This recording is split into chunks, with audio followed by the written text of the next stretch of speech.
이번에 정말 이 뭐 세계 전체 주식시장이 다 그랬죠. 네. 미국 시장 같은 경우도 정말 무슨 코스닥 테마주처럼 막 하루에 막 8%, 10%씩 네. 급등락을 반복하기도 했고요.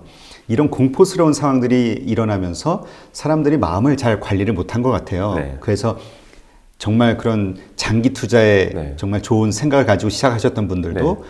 중간에 그냥 매도해버리고 네. 세계가 다 망할 것 같으니까. 네. 자, 이러한 불확실성스러운 어떤 상황에 직면했을 때 결국은 자기 마음을 잘 지켜야 되는데요. 네. 어떻게 그럴 수 있는지 좀 이야기 좀 해주세요. 우리 이제 계획이 있어야겠죠. 다 계획이 있어야죠. 다 계획이 있어야죠. 계획이 없을 때 가장 흔들리고요. 저는 제가 그 유튜브나 이제 개인적으로 상담해 드리는 분들 보면은 되게 준비가 잘 되어 계신 분들이 계세요. 그러니까 최근에 네이버에서 재테크라는 검색이 쭉 한 100이었으면은 작년 연말쯤에서 한 2배가 올랐거든요. 그러니까 전 세계적으로 똑같은 현상이 발생하고 있는데 욜로 좀 지겹다. 무슨 욜로야? 이제 돈 모아서 똑똑하게 투자를 해봐야지라는 생각이 전 세계적으로 퍼진 것 같아요. 뭐 파이어족이나 이런 뭐 제 책이나 아니면 비슷한 재테크 책들이 굉장히 많이 나오고 사람들이 그걸 되게 긍정적으로 받아들이기 시작한 것 같아요. 그래서 의외로 준비가 되게 잘 돼 있습니다. 뭐 지금 1,000만 원 투자하고 계신데 아까 말씀드린 것처럼 9천만 원 캐시가 남아 있고 6천만 원 정도는 회사에서 대주는 굉장히 저금리의 1%의 마이너스 통장도 완비하고 있다. 하락이 올 테면 와봐라. 이런 분들은 사실 공포에 별로 질리지 않으셨죠. 그리고 전국적으로 봤을 때 우리나라는 그런 유휴 자금이, 예금성 자금이 어마어마하게 많고요. 해외 대비. 그래서 어떤 의미에서는 큰 패닉이 안 느껴졌다. 사람들이 되게 즐거워하고 있는 것 같다. 어떤 의미에서는. 한편 그 전에 너무 많은 자금을 너무 무리하게 들어가신 분들은 깜짝 놀란 거죠. 나에겐 왜 이런 불운이 계속 발생하는 건가? 미치겠다. 끊어야 됩니까? 말아야 됩니까? 막 계속 질문을 하시죠. 근데 이런 시장 한가운데 있다 보면은 그 공포심이 장난이 아니고요. 과거를 봐도 마찬가지인 것 같아요. 오히려 과거를 좀 공부를 해보면 그 당시에 사람들이 어떤 감정을 느꼈을까를 공부를 해보면 되게 좋은 어떤 기준점이 될 것 같은데 말씀드리자면 뭐 1907년 뭐 한 100년도 더 전에 미국의 기준으로 보면은 그때 샌프란시스코 대지진 그리고 대화재가 생기고 뭐 경기 침체가 발생하면서 은행들이 막 금융권이 위험해지기 시작하고 은행도 망하고요. 초대형 은행이 망하고 그다음에 증권가에서는 돈이 완전히 말라버려서 증거금이 없다 보니까 거래도 완전히 안 일어나고 세상이 망할 것 같은 분위기가 막 이뤄졌었는데 그럼에도 또 거짓말처럼 한 20-30개월 만에 다 회복을 해버리기도 했어요. 근데 그 한가운데 살고 있으면은 공포의 수준이 막 심하잖아요. 또 더 나가서 뭐 1914년 때는 전쟁이 발생했는데 이거 당시 기분으로 가본다면 세계에 유례가 없는 수준의 이 동맹국들이 전 세계가 서로 전쟁에 들어간다, 몰입한다 이런 얘기를 보면 거의 생활이 불가능한 수준이지 않습니까? 또 그래서 우리가 이제 익히 잘 알고 있는 뭐 스페인 독감 같은 게 퍼지면서 뭐 한 뭐 20대, 30대, 40대의 남성들이 주로 막 죽었는데 미국은 한 뭐 67만 5천 명이 죽었고 기록에 의하면 해외에서 한 4천만 명이 죽으면서 지금처럼 완전히 도로 봉쇄하고 GDP가 막 6, 7, 8% 정도 사라져버린다 뭐 이런 얘기들이 돌고 미국인들은 여러모로 이 어떤 멘탈 붕괴가 이루어지는 거죠. 저쪽에서 막 사회주의, 뭐 공산주의가 뜨고 있고 러시아 시장은 완전히 폐장에서 사라져버리고 지금까지 모든 모든 자산을 압류당해버리고 야 이게 세상이 망하겠구나 하는 생각이 들어서 시장이 그때도 막 곤두박질을 쳐요. 그런데 또 거짓말처럼 어떤 타이밍인지 알 수 없는 저점에 그냥 또 한 20여 개월 만에 다 회복을 해버리고 20년대는 미국 역대 최고의 어떤 호황장을 맞이하잖아요. 이런 것들이 계속 반복되는데 그 당시에는 저점을 읽기 굉장히 힘들어요. 왜냐면 오로지 공포와 이번은 다르다. 이번은 세상이 망한다. 끝장이다. 그런 생각이 막 지배를 하는 거죠. 뭐 40년대 초반도 마찬가지고요. 한쪽에서 막 히틀러가 침략 전쟁을 시작했다고 난리고, 여기서는 미국은 끝없는 장기 불황, 29년 말부터 시작된 장기 불황으로 그 이후에 뭐 한 83% 정도 시장이 빠졌지만 다시 반등하는 과정에서도 30%또 맞고 20%또 맞고 34년에도 또 20% 맞고 38년에도 또 50%또 맞고 끝없이 시장이 안 좋은 상황에서 뭐 인종 갈등도 있고 뭐 엉망진창이었거든요. 이거 자본주의 끝나버린 거 아닌가? 막 파시스트 나오고 뭐 공산주의자 나오고 갑자기 벼랑간 일본에서 막 펄하버 공격을 하고 미국 사람 입장에서는 야 이거는 정말 투자는커녕 이건 세상이 끝났다 이런 생각을 하고 있다가 또 불과 몇 년 만에 고점을 돌파해버려요. 그런 것들이 계속 역사를 보면 우리 인생에서는 지금 2번, 3번의 위기도 경험하기 힘들었겠지만 역사를 보면 그래서 그 공포를 상상해 보면은 똑같았겠구나. 정말 저 때도 세상이 다 끝난다고 생각했겠구나.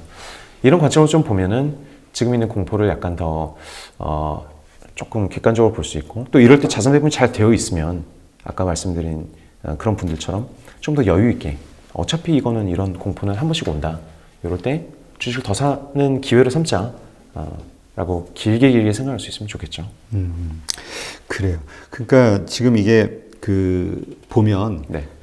역사는 사실 반복하잖아요. 네. 근데 재밌는 거는 같은 식으로 반복이 되면 우리가 준비를 하는데 네. 항상 새롭단 말이에요. 위기의 그 색깔이. 네. 그러니까 막 당황하게 되고 네. 겁을 먹게 되는데 사실 이번에도 뭐 엄청나게 뭐 별의별 비관론이 많이 나왔잖아요. 네. 세상이 거의 끝날 것처럼. 네. 근데 그런 환경에서 사실은 한 번, 두 번을 이렇게 마음을 잘 지키다가도 네. 이게 확 무너진단 말이에요. 네. 어느 순간. 네. 그래서 어떤 분들은 그런 얘기 하시더라고요. 습관을 잘 들여야 된다. 네. 그러니까 뭐 진짜 자본주의를 믿어야 된다라고 네. 얘기하는데 네. 일단 이 자본주의의 힘에 대해서 네. 우리가 뭐가 자본주의의 힘이라고 생각하는지 좀 이야기 좀 해주세요. 저도 창업을 하면서 많이 느꼈던 건데요.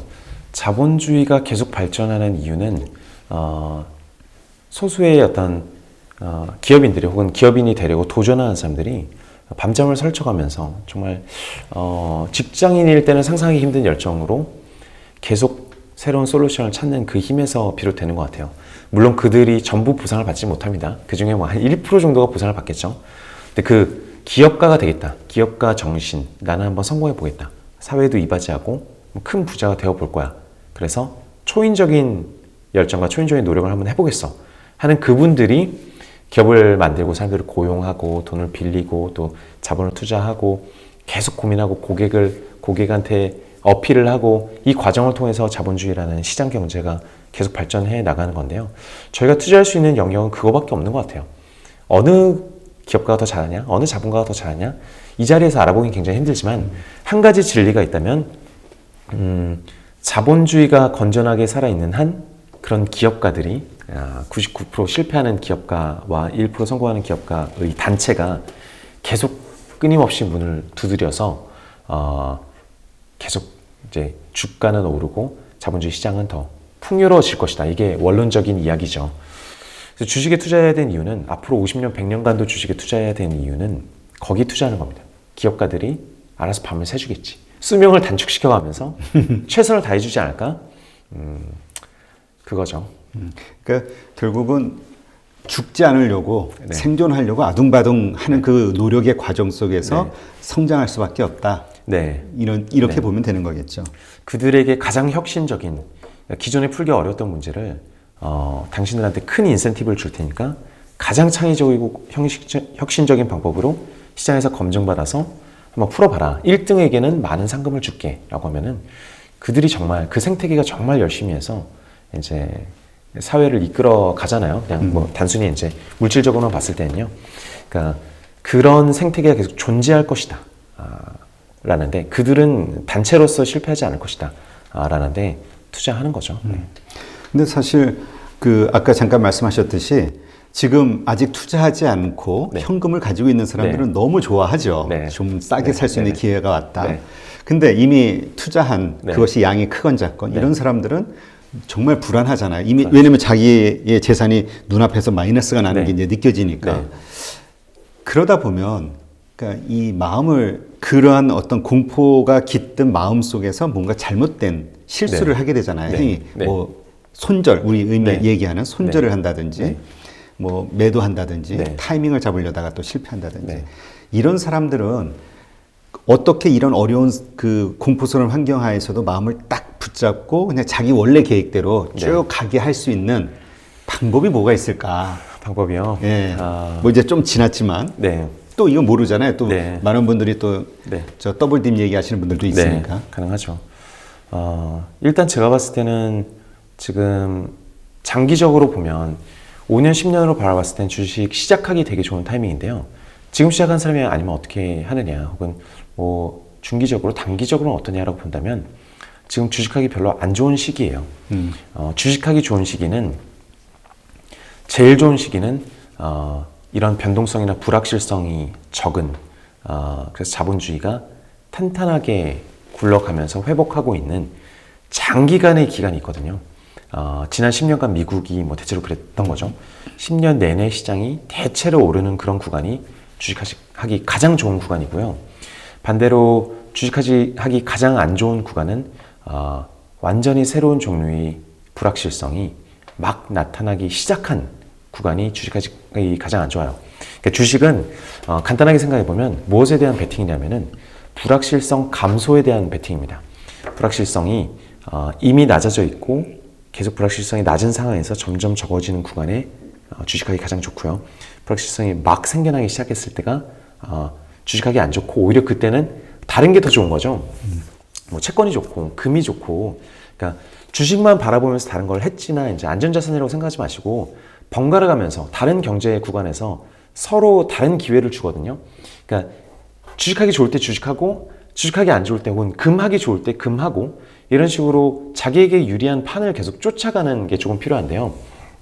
어쨌든 중기적으로 저는 주식은 계속 불확실성에 좀 시달려야 되는 구간이다. 일반적으로 이번에 막 기적적으로 이번만은 달라면서 V자 반등이 나올 수도 있지만 그걸 먹는 게 장기적인 게임에서 그렇게 중요한 게임이 아니라는 생각이 좀 들고요. 특히 중기적으로는 많이 물려 계신 분은 저에게 개인적으로 혹은 유튜브로 상담하신다면, 첫째, 처음부터 포지션이 잘못됐다. 그러니까 잠이 안 올 정도로 많이 들어가 있었고, 주식에 네, 많이 들어가 있었고, 계획이 없었고, 투자 지평 대비 10년 투자할 것도 아닌데 8개월 후에 딸이 결혼해야 돼서 그 자금 혹은 전세금을 돌려줘야 되는 그런 자금을 가지고 주식에 들어가면 10년에 한 번 정도 언제든지 마이너스 50% 발생할 수 있는데 너무 잘못 들어갔다. 지금 우연찮게 반등하는 것 좋지만 그러나 저러나 일단 너무 많다, 포지션이. 불안해서 잠이 안 올 정도면 특히. 그런 말씀을 좀 드리고 싶습니다. 그러니까 결국은 이런 것 같아요. 왜 우리 보통 투자할 때 네. 원칙을 네. 세워놓으라고 하잖아요. 네. 네. 이럴 경우에는 네. 어떻게 하고 뭐 네. 그런 게 없는 분들인 것 같아요. 그렇죠? 그쵸, 네. 이랬을 때는 어떻게 대처하고 뭐 이런 네. 게 네. 계획이 전혀 없으셨던 네. 분들. 그러니까 투자에 대해서 아주 진지한 고민을 네. 하지 않으신 분이라고 봐야 될까요? 그렇죠. 근데 그 중에 몇 가지 되게 중요한 변수들을 배울 데가 없었던 거죠. 그거는 아까 말씀드린 대로 투자 지평이 가장 중요해요. 난 몇 년 투자할 것이냐. 그러면 이번 기회에 네. 이미 투자를 해서 보유를 하고 있던 새로 들어가신 분들이 됐든 네. 그러니까 자기만의 그 투자 원칙 같은 거를 하나 만들어 놓는 것도 필요하겠네요. 그럼요. 그럼 좋죠. 보통 투자 원칙은 어떠한 식으로 어떻게 만들어요? 투자 원칙이요. 그러니까 예를 들어서 이거는 그냥 네. 우리 네. 천영록 저자님 그 기준으로 한번 이야기해 주신다면. 투자 원칙은요. 일반인들이 생각하셨으면 제일 좋은 첫 번째는 다각화입니다. 자산 배분이라고 하면 좀 지루하게 들리는데 다각화, 그러니까 여러 기회를 동시에 잡아보자가 굉장히 중요한 것 같아요. 혹자는 이렇게 얘기하죠. 레이 달리오 같은 분들은 다각화를 시키면 양쪽 다 돈을 벌 가능성은 여전히 있는데, 업사이드는 똑같은데, 벌 수 있는 건 똑같은데 서로 기가 막히게 기적처럼 손실 볼 가능성만, 리스크만 줄여주는 신비한 개념이다라고 다각화 얘기를 많이 하는 것 같아요. 해지해준다. 해지해준다는 거죠. 나쁜 것만 서로 분산해준다. 좋은 거는 내버려놓고, 그런 얘기를 하는데 제가 보면 투자자들이 모두 자기에게 맞는 자산이 따로 하나씩은 있는 것 같아요. 그러니까 주식은 아무리 해도 손실 나지만 부동산 했더니 할 때마다 잘 되더라. 이 투자 지평이랑 몇 년간 투자해야 되는지랑 뭐 공부해야 되는 방식이랑 발품 팔아야 되는 게 너무 나에게 맞더라 하시는 분들도 계시고, 부동산은 또 안 맞는데 부동산만 했다면 물리는데 ELS 하니까 너무 마음이 편하고 너무 돈이 잘 벌리더라. 혹은 다른 건 다 안 되는데 금을 하니까 이상하게 나는 금이랑 호흡이 잘 맞아. 혹은 뭐 은이랑 잘 맞아. 뭐 농산물이랑 잘 맞아. 채권이랑 잘 맞아. 채권 했다 하면 돈이 꽤 많이 벌리더라. 남들은 모르는 어떤 수익이 발생하더라. 자기에게 맞는 자산이랑 찰떡궁합이 하나 정도는 있어요. 근데 다들 처음 시작하실 때 돈이 별로 없으면 주식부터 하려고 하시죠. 혹은 요새는 비트코인부터 하려고 하시죠. 혹은 해외 선물까지 막 가시죠. 근데 돈이 없어서 그걸 한다는 건 말이 안 되는 것 같고요. 돈이 있으나 없으나 자기에게 맞는 아마 주식이 아닌 다른 무엇인가가 있을 텐데 기왕이면 그런 걸 2개, 3개 찾을 수도 있거든요. 사이즈를 줄이고 약간 간접 투자를 했더니 더 긴 투자 지평에 투자를 했더니 주식도 약간 잘 되고 채권도 이상하게 잘 되고 타이밍을 알겠고 부동산도 잘 되겠다. 그러면은 그 3가지를 동시에 하는 게 자산 배분이라고 저는 생각하거든요. 그러면은 갑자기 부동산이 잘 안 될 때 갑자기 채권이 너무 잘 돼서 마음이 편하네요. 이거는 하나는 벌어주는구나. 자식 하나는 효도를 하는구나. 이런 느낌이 들잖아요. 그런 걸 느끼면서 여러 공부가 되면서 자기 것을 찾아가는 게 가장 중요한 것 같고요. 투자 원칙을 정할 때요. 그래서 꼭 여러 개의 자산군을 꼭 경험해 보셔라. ELS도 좋고요. 그러면 그 포트폴리오를 좀 이렇게 그러니까 수익이 나오는 종류 그 투자 상품을 좀 몇 가지로 좀 나눠라. 네. 이런 얘기로 이해하면 되겠네요. 그걸 한번 해보면 아마 대부분 굉장히 재밌어 하실 것 같아요. 그래요. 알겠습니다.